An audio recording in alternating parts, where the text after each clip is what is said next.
नमस्कार,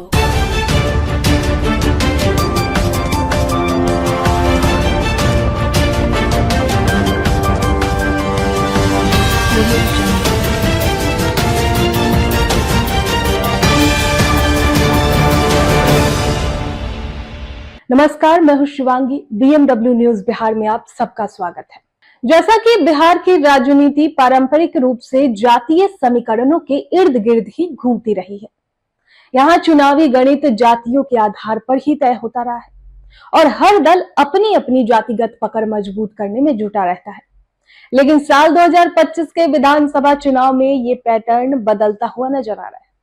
अब जाति से ऊपर हिंदुत्व को चुनावी एजेंडे के रूप में आगे बढ़ने की कोशिश हो रही है। बिहार में हिंदुत्व की राजनीति नई नहीं है दोस्तों, लेकिन इसे मुख्य धारा के मुद्दे के तौर पर कभी जातीय राजनीति से ऊपर नहीं रखा गया।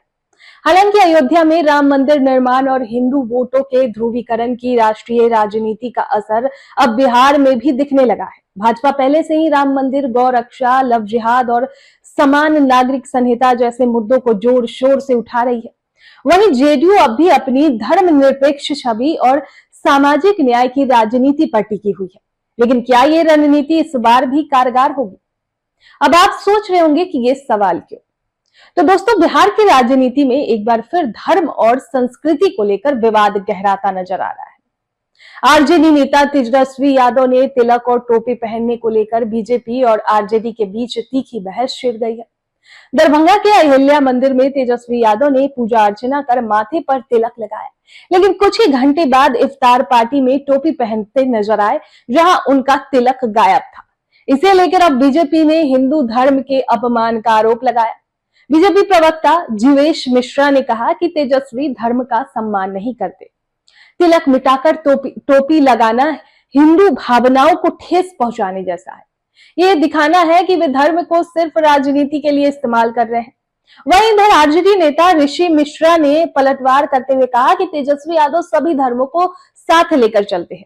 बीजेपी समाज को बांटने का काम कर रही है। हिंदू धर्म का ठेका बीजेपी के पास नहीं है। अब सवाल ये कि क्या ये विवाद बिहार की चुनावी रणनीति को नया मोड़ देगा या ये एक महज सियासी हथकंडा है? तो चलिए समझने की कोशिश करते हैं। देखिए, बिहार में आरजेडी का वोट बैंक हमेशा से ही यादव और मुस्लिम समुदाय पर केंद्रित रहा है।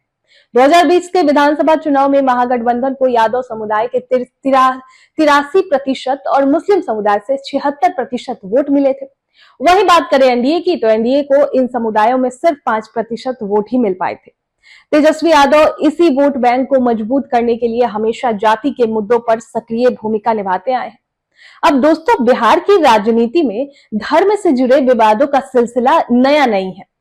पिछले कुछ महीनों में तेजस्वी यादव और उनके सहयोगियों को कई बार बीजेपी के निशाने पर लिया गया है। पहला बार था जब मछली विवाद हुआ, अप्रैल 2024। तेजस्वी यादव पर नवरात्रि के दौरान मछली खाने का आरोप लगा। वीडियो वायरल होने के बाद बीजेपी नेता गिरिराज सिंह ने उन्हें मौसमी सनातनी करार दिया। तेजस्वी यादव ने सफाई दी कि वीडियो नवरात्रि से पहले का है, लेकिन विवाद थमने का नाम नहीं लिया। अब आते हैं दूसरे पर, तो दूसरा है चंपारण मटन विवाद, जो कि सितंबर 2023 में हुआ था। दोस्तों, आपको याद ही होगा कि कांग्रेस ने एक वीडियो जारी किया जिसमें राहुल गांधी और लालू यादव मटन बनाते दिखे। बीजेपी ने इसे सावन के महीने में हिंदू भावनाओं को ठेस पहुंचाने वाला बताया। भाजपा ने इसे हिंदू आस्था का अपमान करार देते हुए आरजेडी और कांग्रेस पर हमला बोला। अगला है राम मंदिर पर विवादित टिप्पणी, जो कि जनवरी 2024 में दिया गया।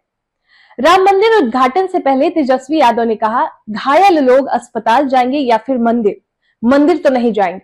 बीजेपी ने अब इस बयान को भी राम मंदिर का विरोध बताते हुए हमला किया। इस बयान के बाद तेजस्वी यादव पर हिंदू विरोधी राजनीति करने का आरोप लगा। अगला है शराबबंदी बनाम तारी का मुद्दा, जो कि हाल का ही मुद्दा है, मार्च 2025 का।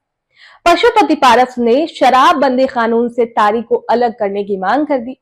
उन्होंने कहा कि पासी समाज की लड़कियों की शादी नहीं हो पा रही है, वे बेरोजगार हो गए हैं। जेडीयू ने अब इस बयान को जातीय उकसावे की राजनीति करार दी। बीजेपी इस बार जातीय समीकरण के बजाय हिंदुत्व एजेंडा पर जोर देते रही है। हालांकि बीजेपी हमेशा से ही हिंदुत्व एजेंडा पर जोर देते रही थी। राम मंदिर, लव जिहाद, समान नागरिक संहिता जैसे मुद्दों पर बिहार को भी उछाला जा रहा है। हिंदू वोटों के ध्रुवीकरण की कोशिश हो रही है ताकि बीजेपी को गैर यादव वोटों में बढ़त मिल सके। तेजस्वी यादव राजनीति में नई नहीं है, लेकिन उनकी रणनीति लगातार बदल रही है। कभी वे खुद को युवा विकासवादी नेता के रूप में पेश करते हैं, तो कभी सॉफ्ट हिंदुत्व का दांव भी खेलते हैं। लेकिन जब मुस्लिम वोट साधने की बारी आती है तो इफ्तार पार्टी में टोपी पहनकर दिखने से भी नहीं चूकते। अब दोस्तों, सवाल उठता है कि तेजस्वी ऐसा क्यों कर रहे हैं? क्या ये सिर्फ चुनावी मजबूरी है या उनके पीछे कोई बड़ी रणनीति छिपी है? अब इसका जवाब चुनावी नतीजे के बाद ही देखने को मिलेंगे। लेकिन इतना तो तय है कि तिलक और टोपी का ये मुद्दा बिहार में बड़ा मुद्दा बनते जा रहा है। खैर, इस पर आपकी क्या राय है तेजस्वी यादव को लेकर और बीजेपी को लेकर? कमेंट बॉक्स में हमें जरूर बताएं।